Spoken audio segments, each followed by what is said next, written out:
있습니다. 마가복음 12장, 마가복음 12장, 신약성경 75페이지에 있습니다. 마가복음 12장 1절부터 12절 말씀까지 한 절씩 교독하도록 하겠습니다. 마가복음 12장 1절부터 12절까지입니다. 제가 1절 읽습니다. 예수께서 비유로 그들에게 말씀하시되 한 사람이 포도원을 만들어 산 울타리로 두르고 집 짜는 틀을 만들고 망대를 지어서 농부들에게 새로 주고 타국에 갔더니 때가 이름에 농부들에게 포도원 소출 얼마를 받으려고 한 종을 보내니 그들이 종을 잡아 심히 때리고 거저 보내었거늘 다시 다른 종을 보내니 그의 머리에 상처를 내고 능욕하였거늘 또 다른 종을 보내니 그들이 그를 죽이고 또 그 외 많은 종들도 더러는 때리고 더러는 죽인지라. 이제 한 사람이 남았으니 곧 그가 사랑하는 아들이라 최후로 이를 보내며 이르되 내 아들은 전대하리라 하였더니 그 농부들이 서로 말하되 이는 상속자니 자 죽이자 그러면 그 유산이 우리의 것이 되리라 하고 이에 잡아 죽여 포도원 밖에 내던졌느니라. 포도원 주인이 어떻게 하겠느냐 와서 그 농부들을 진멸하고 포도원을 다른 사람들에게 주리라. 너희가 성경의 건축자들이 버린 돌이 모퉁이의 머릿돌이 되었나니 이것은 주로 말미암아 된 것이요 우리의 눈에 놀랍도다 함을 읽어보지 못하였느냐 하시니라. 그들이 예수의 이 비유가 자기들을 가리켜 말씀하신 줄 알고 잡고자 하되 우리를 두려워하여 예수를 두고 가니라. 아멘. 제 어린 시절에 전기도 없었고 전화도 없었던 시절에 제가 시골의 할머니와 함께 생활을 했었더랬습니다. 그 시절에 저희 할머님이 좀 떨어져 있는 막내 고모님에게 전할 말이 있으면 아침에 해가 뜨기 전에 일찍 저를 깨워서 아침밥을 먹이고 그리고 둘이 점심 도시락, 감자 삶은 것, 고구마 삶은 것, 계란 삶은 것, 물 이렇게 들고 출발을 합니다. 몇 고개를 넘고 또 몇 동네를 지나서 배가 고프면 나무 그늘에서 점심 도시락을 먹고 그리고 또 출발을 하면 저희 막내 고모님 집에 해가 중천에서 서쪽으로 조금 기울 때쯤 돼서 도착을 합니다. 그럼 이야기 나누고 전할 말을 전하고 또 그날 저녁 해서 먹고 하룻밤 지내고 나면 또 아침에 해가 뜨기 전에 점심 도시락 챙겨서 집에 오곤 했던 기억이 있습니다. 그러다 보니 어린 시절에 굳이 그렇게 사람들과의 싸울 일도 없고 다른 사람들을 모욕 줄 만한 일도 별로 없었습니다. 아무리 화가 잔뜩 나도 그 먼 거리를 걸어가는데 그 화가 그대로 있었겠습니까? 가면서 다 마음의 화도 다스려졌던 것이죠. 그러나 지금은 비대면 시대를 살고 있고 다양한 방식으로 한꺼번에 많은 사람들과 언제든지 의사소통이 가능한 그런 시대에 살고 있습니다. 인터넷을 통해서 혹은 스마트폰을 통해서 손쉽게 사람들과 비대면으로 소통하고 있는 세상에 살고 있습니다. 그러다 보니 얼굴을 대면하지 않고도 즉시 내 감정을, 내 기분을 빠르게 그리고 속히 표현할 수 있게 되면서 증가한 범죄가 바로 모욕죄 혹은 인격 모독죄 같은 정신적인 피해를 호소하는 범죄들이 늘어나고 있습니다. 그깟 말로 상대방을 모욕하는 일이 대수란 말인가 하고 생각할지 모르겠지만 이런 고통을 당해보지 않은 사람은 인격적인 살인에 가까운 모욕적인 말을 듣는다고 하는 것이 얼마나 큰 고통인가를 모르고 하는 소리입니다. 이로 인한 충격으로 정신적인 피해를 입고 치료를 받는 사람들이 자꾸 세상에 많아지고 있고 심지어 이로 인한 모욕감을 견디지 못해서 자살을 하는 사람들도 있습니다. 그런데 세상에서 가장 많이 그리고 가장 깊은 모욕감을 경험한 분이 있다면 우리 예수님이시고 성부 하나님이실 것입니다. 오늘 비유가 이것을 우리에게 말씀해 주시고 있습니다. 지금 주님은 제사장들, 서기관들 그리고 장로들에게 심한 모욕을 받으셨습니다. 예수님이 성전을 깨끗하게 하신 그 다음 날에 이들이 달려와서 감히 무슨 권위로 누구의 허락을 받고 이런 일을 하느냐고 그들이 따진 것입니다. 세상에 이런 적반하장이 어디에 있습니까? 지금 누가 누구에게 권위를 언급합니까? 감히 누구에게 권위를 따지는 것입니까? 주님은 이런 그들의 모습을 보고 오늘의 비유를 하셨습니다. 보통 예수님의 비유는 사람들이 듣고는 금방 이해가 되지 않아서 제자들 같은 경우는 집에 돌아와서 그 뜻을 묻기도 했고, 사람들은 예수님의 비유를 듣고 한참 뒤에야 그 뜻을 깨닫기도 했습니다. 심지어 주님은 마태복음 13장 13절에서 듣고도 깨닫지 못하도록 하기 위해서 비유를 하신다고까지 하셨습니다. 그런데 오늘 비유는 누구나 들으면 금방 알 수 있는 비유였습니다. 주님은 자신에게 모욕감을 안긴 이들의 눈앞에 두고 직격탄을 날리는 비유를 하신 것입니다. 그래서 이 비유를 듣는 그들이 저거 우리 들으라고 하는 소리네 하고 금방 알아들은 것입니다. 12절을 보시면 그들이 예수의 이 비유가 자기들을 가리켜 말씀하신 줄을 알고, 주님은 왜 이런 적나라한 비유를 하신 것일까요? 늘 하시던 대로 빙 둘러서 예수님이 비유를 말씀하지 않고 왜 대놓고 사람들에게 직격탄을 날리신 것일까요? 주님이 당하신 모욕감이 너무 화가 나서 참을 수 없어서 주님이 그렇게 이런 비유를 하신 것일까요? 결국 그렇지 않습니다. 우리 주님은 십자가에서 당하는 수많은 모욕을 견디시고 십자가에 자신을 못 박는 사람들을 용서해 달라고 기도를 드리지 않으셨습니까? 그러니 주님이 열받아서 화가 나서 이런 비유를 하신 것이 결코 아닙니다. 주님이 이렇게 노골적인 직격탄을 날리는 비유를 하신 것은 지금 이들의 문제가 매우 심각하기 때문에 그런 것이죠. 우리도 심각하고 긴급한 문제는 빙 둘러서 말하지 않습니다. 바로 직설적으로 말하게 되죠. 왜냐하면 긴급하고 심각하기 때문에 그런 것이죠. 과연 주님이 무엇을 심각하다고 여긴 것일까요? 어떤 것이 주님에게 굉장한 모욕감을 안긴 것일까요? 물론 우리는 이 비유를 읽고는 이 비유는 나와가 상관없네, 지금 바리새인들, 서기관들, 제사장들에게 주님이 이 비유를 말씀하는 것이 아닌가라고 생각할 수 있습니다. 1절에서도 보면 주님이 이 비유를 분명 그들에게 하신다고 말씀하고 있죠. 1절에서 예수께서 비유를 그들에게 말씀하시되, 그러나 성경 전체가 바로 우리를 위한 말씀이기에 오늘 이 비유는 결코 나와 무관한 말씀이 아닙니다. 우리는 성경을 읽을 때에 화가 렘브란트가 했던 일을 해야 할 것입니다. 빛의 화가라고 부르는 렘브란트는 많은 성경 배경의 그림을 그렸는데 흥미로운 것은 그의 모든 그림에는 전혀 어울리지 않는 한 사람을 꼭 그려 넣었고 그가 렘브란트 자기 자신이었습니다. 예수님이 십자가에 못 박고 많은 사람들이 예수님을 보고 있는 그 구석에 이상하게 의상이 맞지 않는 한 사람을 그려 넣기도 하고, 돌아온 탕자를 사람들이 비난하고 구경하고 있는 그 사람들의 모습 속에 자기 자신을 그려 넣기도 했습니다. 그런 이런 식으로 그림을 그린 이유는 이 성경의 모든 이야기에 자기 자신에 대한 이야기가 있고 바로 자기 자신이 그 이야기 속에 있다고 생각했기 때문이죠. 우리에게도 이런 마음의 자세가 필요합니다. 오늘 주님의 이 비유, 이 말씀 속에 우리 자신을 그려 넣어야 하는 것이죠. 그렇게 오늘의 비유에 우리 자신을 그려 넣으면 이 비유는 우리에게 중요한 두 가지를 말씀해 주십니다. 하나는 이 비유는 우리가 어떤 존재인가를 말씀해 주십니다. 여기 포도원의 주인은 성부 하나님이시고 포도원에서 일하는 일꾼들은 유대인들이기도 하고 우리들이기도 하고 주인이 보낸 종들은 선자이고 아들은 예수 그리스도이십니다. 주님은 이 비유의 아이디어를 이사야 5장에 등장하는 포도원의 노래라고 하는 곳에서 따온 것입니다.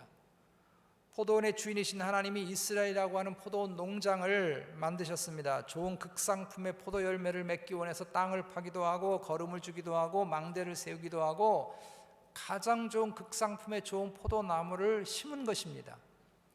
나중에 이 극상품의 포도 열매를 따면 좋은 포도주를 담그려고 술틀도 아주 좋게 만들었습니다. 그런데 결실 때 보니까 극상품의 포도가 아니고 들포도가 열린 것입니다. 먹을 수 없고 갖다 버려야 되는 그런 포도가 열린 것입니다. 화가 난 포도원 주인이신 하나님이 포도원의 담을 헐어버려서 여러 들짐승들이 마음대로 와서 해집도록 두었고 찔레와 가시도록 나도록 방치해 두었고 결국은 황폐하게 만들었다는 것이 이사야 5장에 나와 있는 유명한 포도원의 노래라고 하는 그런 비유입니다.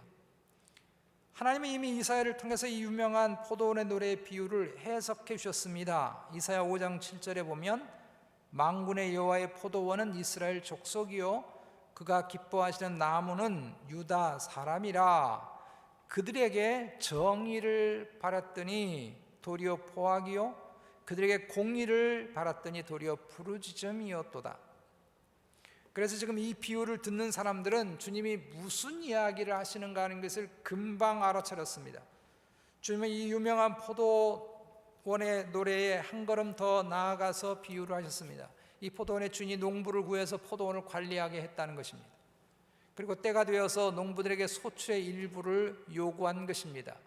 주인이 돈에 욕심이 많아서 요구한 것이 아니고 이 포도원이 누구 건가에 대해서 주인이 지금 말하고 싶은 것이죠. 그래서 소출의 일부분을 요구한 것입니다. 아주 당연한 것이죠. 그런데 너무 어처구니 없게도 이 악한 농부들이, 이 일꾼들이 주인이 보낸 종들마다 때리고 머리에 상처를 내고 더러는 죽였다는 것입니다. 그리고 나중에 이 주인이 아들을 보냈다는 것입니다. 그런데 아들까지 죽였다는 것입니다. 세상에 이런 모욕적인 일이 있습니까? 어떻게 이렇게 주인을 능멸할 수 있습니까? 왜 이들은 이런 끔찍한 일을 저지른 것일까요? 그 이유가 7절에 나와 있습니다. 7절을 보시면 그 농부들이 서로 말하되 이는 상속자니 자 죽이자. 그러면 그 유산이 이 포도원이 우리 것이 되리라 하고 포도원에서 주인 행세를 하겠다는 것입니다. 여기 농부는 당시에 이 비유를 듣고 있는 유대인들, 특별히 종교 지도자이지만 아까도 말씀드렸듯이 이 농부는 우리 자신들이기도 합니다. 이런 농부의 행동은 인류의 조상인 아담으로부터 시작이 됐습니다. 하나님이 에덴 동산이라고 하는 포도원을 아담과 하와에게 주셨습니다. 그리고 그 중앙에 선악과를 알게 하는 나무 실과를 두시고 이 선악과를 먹지 말라고 금하신 것입니다. 이것은 결코 아담과 하와에게 시험 들게 하려고 선악과를 두신 것이 아닙니다. 이것을 금한 것은 너희가 이 에덴 동산이라고 하는 포도원에 마음껏 너희들이 누리고 마음껏 살아도 되지만 한 가지 잊지는 말아라. 이 에덴 동산의 포도원의 주인은 나다는 것을 하나님이 말씀하는 것입니다. 아담과 하와는 동산 중앙에 가운데 있는 선악을 알게 하는 나무 실과를 볼 때마다 아 그렇지 내가 여기서 마음대로 누리지만 이건 내 거 아니지 이거 하나님 것이지 라고 생각해야만 했던 것이죠. 하나님이 이렇게 하신 것은 인간을 손아귀에 꽉 쥐고 꼼짝 못하게 하려고 이렇게 하신 것이 결코 아닙니다. 하나님이 이렇게 하신 것은 이것이 인간의 행복을 위한 길이기 때문에 그런 것입니다. 사람은 하나님 안에 하나님의 주권 아래 살아야 행복한 것입니다. 여기서 벗어나게 되고 하나님 명하신 레일을 벗어나서 달리게 되면 그때는 행복이 아니고 불행이 되는 것이죠. 여기서 탈선하는 순간에 자유와 해방이 주어지는 것이 아니라 오히려 불행과 절망이 오는 것입니다. 기차가 레일을 벗어나는 게 자유가 아닙니다. 기차가 진정한 자유와 행복을 누리려면 레일 안에 있어야 하는 것이죠. 물고기가 물을 떠나는 것이 자유와 해방이 아닙니다. 물고기는 물 안에 있을 때 진정한 자유와 해방을 누리는 것이죠. 하나님이 주신 남성과 여성이라고 하는 성 안에 있는 것이 자유지 이 성을 내가 마음대로 선택할 수 있다는 것이 여러분 자유가 아니에요. 그게 해방이 아니란 말이죠. 그런데 악한 영이 와서 아담을 유혹한 것입니다. 내가 선악과 먹으면 너 하나님처럼 된다.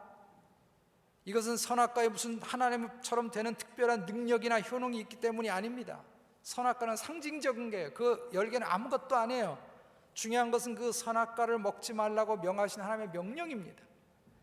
악한 영이 이 명령에서 벗어나면 하나님 만드신 이 법에서 벗어나면 이 레일에서 벗어나면 너 하나님처럼 돼 이 말은 인간이 신이 된다는 뜻이 아닙니다. 주인이 된다는 것입니다. 오늘 비유의 7절에 있는 말씀이죠. 이 유산이 우리의 것들이라 되리라. 내가 주인이 돼서 선과 악도 규정하고, 내가 주인이 돼서 행복에 대해서 규정하고, 내가 하고 싶은 일을 다 하는 것입니다. 내가 이 세상이라고 하는 포도원, 내 인생이라고 하는 포도원의 주인이 되겠다는 것입니다. 이것이 지금 이 비유를 듣고 있는 당시 유대인들이 하는 일들이었고, 당시 종교 지도자들이 하는 일들이었고, 지금 이 땅에 살아가는 모든 사람들이 추구하는 것이고, 너무도 안타깝고 불행하게는 하나님을 믿고 있다는 우리들도 때때로 이런 유혹에 빠지는 것입니다. 내가 내 인생의 주인이 돼서 내 마음대로 무엇이든지 규정하고, 내 마음대로 결정하고, 내 마음대로 행동하고, 내 마음대로 추구하겠다는 것입니다. 내가 이렇게 결정하고 내가 하는 일에 간섭하지 말라는 것입니다. 심지어 백신조차도 자신의 판단과 자유를 억압하는 것이라고 그렇게 주장하잖아요. 다 우리를 위해서 백신 맞으라 그러는 건데 공짜로 놔주잖아요, 그죠? 그런데도 그거 맞으라 그러면 내 자유를 억압한다고, 내 자유를 침해한다고. 이게 인간이에요. 하나님이 주신 우리 인생의 포도원에서 주인 노릇하고 싶다는 것입니다. 누가복음 12장 16절부터 20절에 보면 어리석은 부자의 비유에서 나라고 하는 것, 내라고 하는 단어가 얼마나 많이 나오는가 여러분 한번 귀 기울여 보시기 바랍니다. 또 비유로 그들에게 말하여 이르되 한 부자가 그 밭에 소출이 풍성함에 심중에 생각하여 이르되 내가 곡식 쌓아둘 곳이 없으니 어찌할까 하고, 또 이르되 내가 이렇게 하리라. 내 곡간을 헐고 더 크게 짓고 내 모든 곡식과 물건을 거기 쌓아두리라. 또 내가 내 영혼에게 이르되 내 영혼아 여러 해 쓸 물건을 많이 쌓아두었으니 평안히 쉬고 먹고 즐거워하자. 이 부자의 착각이 무엇입니까? 그것은 자신의 인생이 자기 것이라고 여긴 것입니다. 이건 내 곡간, 내 물건, 내 곡식, 심지어 자신의 영혼도 이건 내 영혼, 이렇게 말하는 것이죠. 하나님이 이 사람을 어떻게 하겠다고 말씀합니까? 그래? 그거 다 너 거야? 웃기지 마. 누가 진짜 주인인가 한번 보여줄까? 그날 밤에 그 영혼을 불러갔습니다. 내 영혼이라고 하는 것이 네 영혼이 아니야. 그건 내가 준 거야 하고 하나님 불러가신 거예요. 주인이 누군지 하나님 분명히 말씀하신 것입니다. 이번에 우리가 코로나 팬데믹을 경험하면서 인간이 이 세상의 주인이 아님을 생생하게 절감했습니다. 인간이 결코 모든 것을 자기 마음대로 주무를 수 없다는 것을 우리는 보고 있습니다. 눈에 보이지 않는 작은 바이러스 하나에도 온 세상이 한순간에 모든 일을 중단하고 멈출 수 있다고 하는 것을 우리는 분명히 보았습니다. 여러분, 우리 모두는 겸손해야 합니다. 인간이 온 세상을 지배하는 존재가 아님을 겸손하게 인정해야 할 것입니다. 우리가 마음대로 세상을 주무를 수 있지 못하다고 하는 것을 우린 정말 겸손히 인정해야 합니다. 하나님의 은혜가 아니면, 하나님의 돌봐주시지 않으면 우리 아무것도 할 수 없는 존재예요. 우리가 살면서요, 자녀들 때로 속썩이면 그때서야 우리는 내 몸에서 난 자식이라도 내가 주인이 아님을 우린 경험합니다. 여러분, 몸 아파 보세요. 내 몸을 내 마음대로 합니까?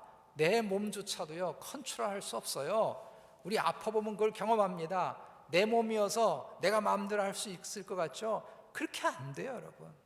나아가서 죽음의 문택에 여러분 서보시는 경험이 있으셨습니까?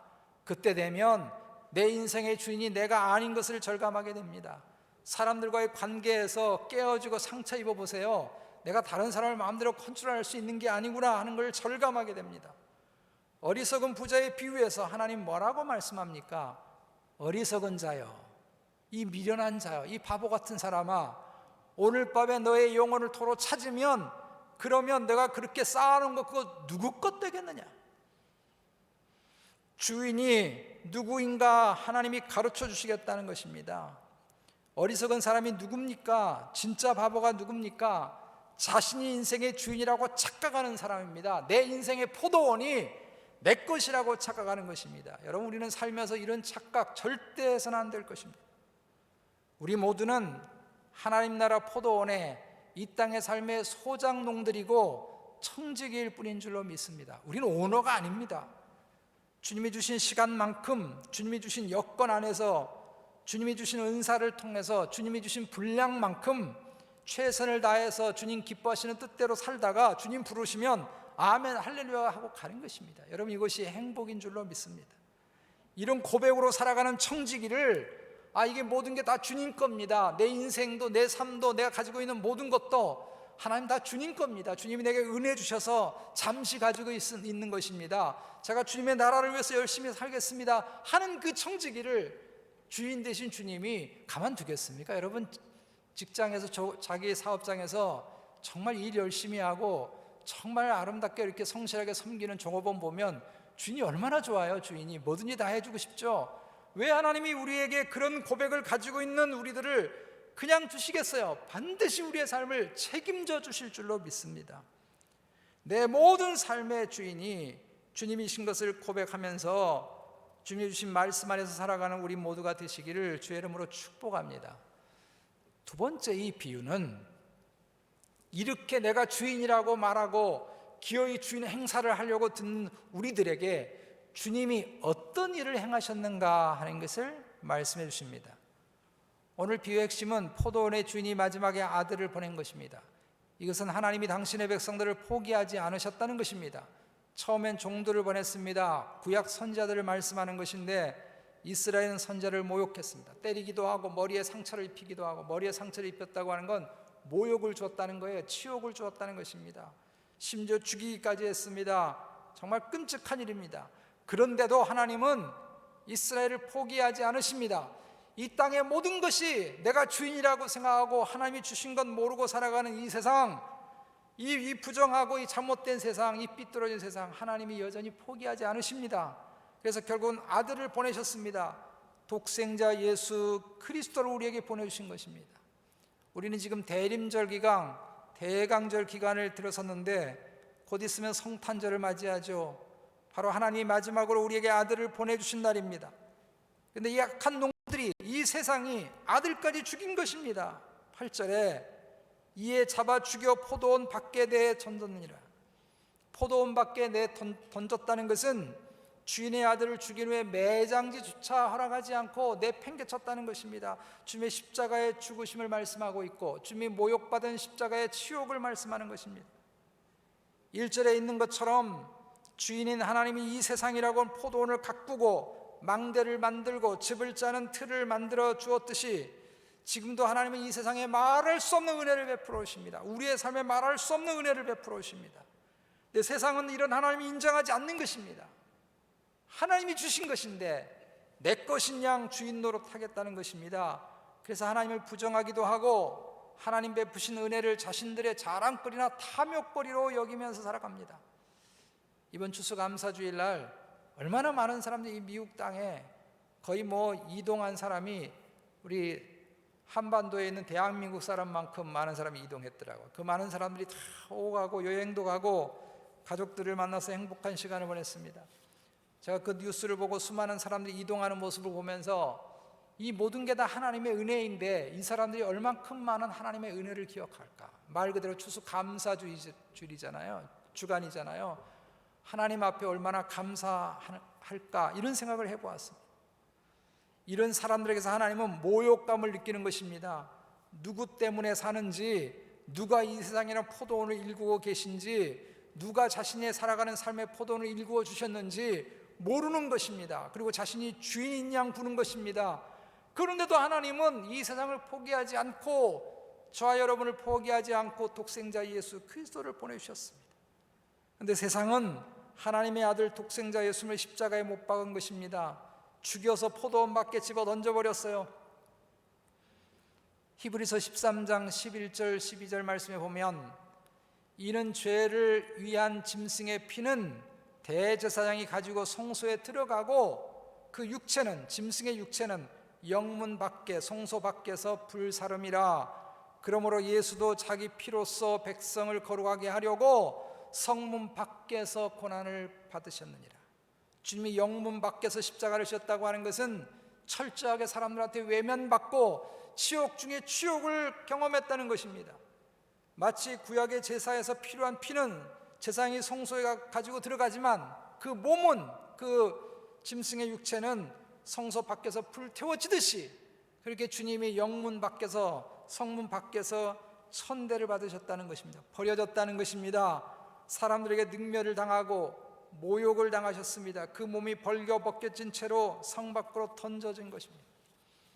이것을 주님은 건축자들의 버린 돌에 비유하셨습니다.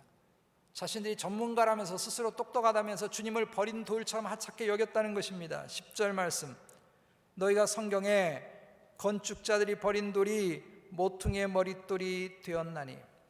이 말씀은 원래 시편 118편 22절의 다윗의 이야기입니다.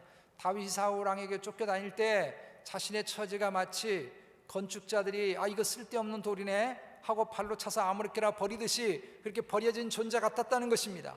그런데 하나님이 다윗을 높이 들어서 한 건물의 중요한 모퉁이의 머릿돌 되게 하시고 다윗의 언약을 세우는 기초를 그를 통해 낳게 하셨다는 것입니다. 모퉁이의 머릿돌이라고 하는 건 그 건물의 시작점을 말씀하는 것이고 모든 건물이 그 한 장의 벽돌로부터 시작한다는 의미가 있습니다. 그래서 모퉁이의 머릿돌이라고 하는 건 그 건물의 기초이고 가장 중요하다는 거예요. 이게 없으면 그 건물이 아니에요. 있을 수 없어요. 예수님이 계시지 않으면 우리는 존재할 수 없다고요. 예수님이 이 땅에 계시지 않으면 우리에게는 아무런 의미가 없단 말이죠. 예수 그리스도가 누구인지 모르는 이들이 예수님을 나사렛에서 못 배운 하찮은 존재로 여기고 자신들이 무슨 대단한 전문가인 양 예수님을 모욕하고 예수님을 판단하고 예수님을 비판하고 버린 것입니다. 십자가에 못 박고 영문 밖에 내버렸어요. 그래서 주님이 십자가의 죽음은 가장 치욕 중에 치욕이요 모욕 중에 모욕입니다. 신명기 21장 23절에서 나무에 달린 자마다 저주를 받았다라고 그래서 기록하고 있습니다.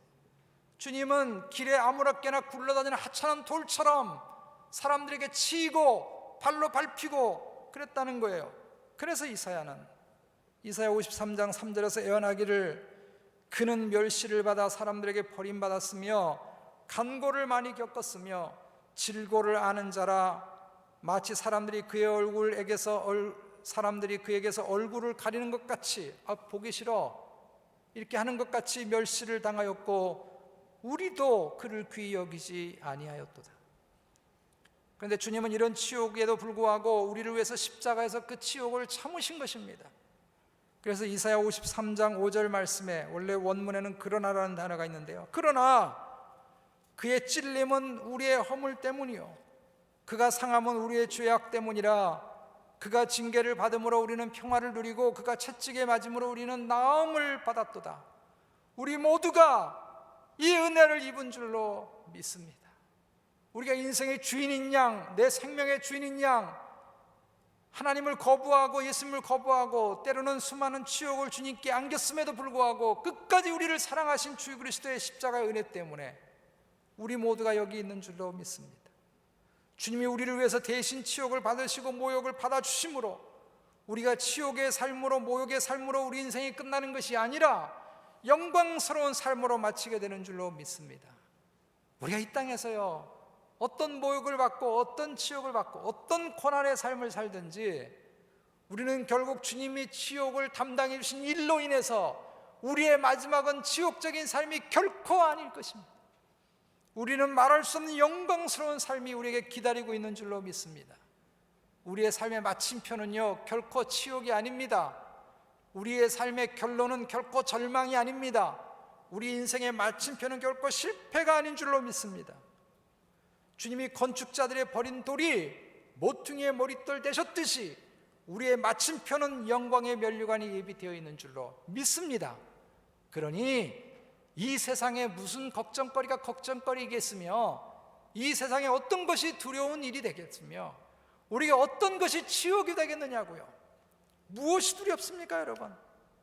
무엇 때문에 본문에 나와 있는 어리석은 일꾼들처럼 하나님의 포도원에서 주인 노릇하려고 아둥바둥거리고 그렇게 어리석은 삶을 살려고 하겠습니까? 오늘 주님의 비유에서 하나님의 포도원엔 반드시 마침표가 있음을 말씀합니다. 9절 말씀에 포도원 주인이 어떻게 하겠느냐 와서 그 농부들을 진멸하고 포도원을 다른 사람에게 주리라. 포도원 주인이 어떻게 하겠느뇨? 하나님은 하나님 만드신 포도원을 결코 결단코 그냥 보아두지 않습니다. 언젠가는 마침표를 찍을 날이 온다는 것입니다. 우리가 하나님께로 가든지 아니면 예수 그리스도께서 이 땅에 재림하시든지 이 땅에 하나님의 포도원이 언젠가는 마침표를 찍을 날이 있고 우리 개인의 인생의 포도원도 언젠가 결산할 날이 있는 것입니다. 전에 제가 힘든 일이 있었을 때, 굉장히 어떤 분 때문에 굉장히 힘이 들었을 때 저를 걱정해 주신 목사님 한 분이 전화가 왔습니다. 얼마나 힘드냐고 저를 위로하시고 나서 그분이 대뜸 하는 말이, 하나님이 그런 인간을 위해서 지옥 만드신 겁니다. 그러는데 목사가 할 말이 아님에도 불구하고 속이 후련하더라고요. 제 마음속에 문득, 그래, 이게 끝이 아니지. 이게 끝이 아니지. 내 인생의 삶에 이것이 끝이 아니지. 우리에게는 이렇게 포도원 주인이 어떻게 하겠느냐의 때가 있습니다. 건축자들의 버린 돌이 모퉁이의 머릿돌이 되셔서 심판하실 때가 있는 줄로 믿습니다. 누가복음의 말씀에는 오늘 비유가 한 가지 더 말씀이 추가되어 있는데요. 누가복음 20장 18절에 보면 무릇 이 돌 위에 떨어지는 자는 깨어지겠고 이 돌이 사람 위에 떨어지면 그를 가루로 만들어 흩으리라고 말씀했습니다. 우리가 주님을 대항해서 살려고 하면 결국 우리는 부서질 것입니다. 그리고 계속 주님을 거부한다면 결국은 주님의 머릿돌이 떨어질 때가 있는 것입니다. 심판의 때가 있다는 것입니다. 그러니 당장의 눈앞에 심판이 없다고 겁 없이 여러분 살아서는 안 될 것입니다. 모든 인생에게 모퉁이의 머릿돌 되시는 주님의 마지막 심판의 때 마침표가 있는 것입니다. 그러나 하나님이 우리에게 주신 인생의 포도원에서 우리가 아름답게 살아낸다면 주님이 오시는 순간에 우리는 찬란한 영광스러운 아름다운 모습을 경험하고 누리게 될 줄로 믿습니다. 우리 11절에 보면 이것은 주로 말미암아 된 것이요 우리 눈에 놀랍도다. 우리 눈에 놀라운 그런 때가 우리에게 예비되어 있는 줄로 믿습니다. 말씀의 결론을 맺습니다. 전에 몇 명의 성도들과 함께 여행을 간 적이 있는데 사업에 굉장히 바쁘신 집사님 한 분이 동행을 하게 됐습니다. 늘 바쁘게 사시는 분이어서 제가 걱정이 돼가지고, 아니 집사님 잠시도 가게 비울 수가 없는 처지라고 하는 걸 제가 잘 아는데 이렇게 며칠 시간을 내도 됩니까? 그랬더니 그분 하실 말씀이, 아이고 목사님 요즘이 어두운 시대인데 주인이 딱 붙어서 일을 합니까? 여기에 다 나옵니다 그러더라고요. 셀폰에 다 나온다는 거예요. 셀폰의 속에 가게가 어떻게 들어가는지, 종업원이 어떻게 움직이는지 실시간으로 다 들여다보고 있다는 것입니다. 요즘 시대가 그런 시대입니다. 굳이 대면하지 않고도 사업을 하고 굳이 대면하지도 않고 직장생활 하는 것이 요즘 시대가 됐습니다. 그렇게 수시로 셀폰을 보고 얼마큼 물건이 나갔는지, 뭐가 부족한지, 종업원들이 어떻게 움직이는지 보다가 문제가 딱 생긴 걸 하나 발견했습니다. 그러니까 전화를 즉시 하더라고요. 내가 어디쯤인데 언제쯤에 간다 이렇게 얘기를 하니까 그때부터 종업원들의 태도가 달라지기 시작하는 것입니다. 주인이 온다는 것입니다. 여러분, 우리가 언제든지 언젠가는 주인에게 가든지 주인이 우리에게 올 때가 있습니다. 올 한 해도 얼마 남지 않았습니다. 이렇게 한 해의 마지막이 있듯이 우리의 삶의 포도원에도 주인 앞에 가서 결산을 해야 할 때가 있는 것입니다. 한 해의 마지막을 또 보내면서 우리 주인 되신 주님 앞에 갈 날이 한 걸음 더, 한 발짝 더 앞서고 있구나, 한 발짝 더 가까워졌구나, 이런 생각을 하게 됩니다. 하나님이 올해도 우리의 삶의 포도원에 은혜를 주셨습니다. 이 은혜가 아니었으면 우리는 여기까지 오지 못했을 것입니다. 이 은혜를 잊지 않는 남은 시간이 되기를 원합니다. 그리고 내가 내 인생과 내 모든 것의 주인이 아님을 언제나 잊지 않기를 원합니다. 주신 기회만큼 우리가 기쁨으로 최선을 다해서 섬기는 것입니다. 이것이 행복이고 이것이 자유고 이것이 해방의 삶인 줄로 믿습니다. 그래서 주인 되신 주님을 모욕하는 어리석은 삶이 아니라 주님과 함께 우리의 삶의 포도원을, 우리 사역의 포도원을, 일터의 포도원을, 가정의 포도원을, 나아가서 우리 열린교회 포도원을 아름답게 가꾸며 나아가는 우리 모두가 되어주시기를 주님의 이름으로 축복합니다. 우리 함께 말씀 붙잡고 기도하기를 원합니다. 올 한 해도 우리의 삶의 포도원에 하나님이 은혜 주셔서 우리가 여기까지 왔습니다. 이 은혜를 잊지 않는 남은 시간이 되기를 원합니다. 하나님, 이 은혜 때문에 살았습니다. 그렇게 이 시간 고백하고요. 이 우리의 삶의 포도원에서 주인 노릇 하지 않게 해 주옵소서. 겸손하게 맡겨주신 일들 최선을 다해서 살아갈 수 있도록 해달라고 우리가 함께 기도하고, 특별히 여러분의 가정의 포도원에 하나님 은혜를 달라고 기도하시고, 특별히 우리 교회 포도원에 하나님 은혜를 주옵소서. 하나님께서 가꾸어 주시고 은혜를 달라고 우리 교회를 위해서도 기도해 주시기 바랍니다. 우리 다 같이 마음 모아서 말씀 붙잡고 기도하겠습니다. 하나님, 은혜를 정말로 감사합니다. 우리가 여기까지 온 거 오직 주님의 은혜입니다. 주님의 사랑 때문에 왔습니다. 주님, 우리의 삶의 포도원에 지금까지 은혜 주셨고 은혜 부어주셨고 사랑해 주셔서 하나님, 저희들이 여기까지 왔습니다. 내가 이룬 것도 아니고 내가 만든 것도 아니고 내가 하려고 했던 것도 아니고 하나님 은혜 주셔서 하나님 붙들어 주셔서 저희들이 여기까지 왔음을 고백합니다. 하나님, 잊지 않게 하여 주옵소서. 내가 삶의 주인이 아님을 잊지 않게 하여 주옵소서. 내 인생의 주인이 내가 아님을 잊지 않게 해주시고, 우리의 삶에 내가 하고 있는 모든 일에, 우리의 가정에, 더욱이 우리 열린교회 주인이 내가 아님을 주님 잊지 않게 하여 주옵소서. 주님, 주인 되신 주님 앞에 겸손히 순복하고 겸손히 엎드려 살아갈 수 있도록 은혜를 베풀어 주옵소서. 우리 가정의 주 포도원에 하나님 은혜 주시고, 우리 열린교회 포도원에 하나님 은혜 주시기 원합니다. 복을 주시기 원합니다. 은혜가 강물처럼 흐르는 복된 교회, 복된 가정들 하나님 되게 하여 주옵소서. 하나님께서 가꾸심을 경험하고 누리고 찬양하고 예배할 수 있는 복된 우리 가정과 교회 되도록 하나님 은혜를 베풀어 주옵소서. 역사해 주옵소서.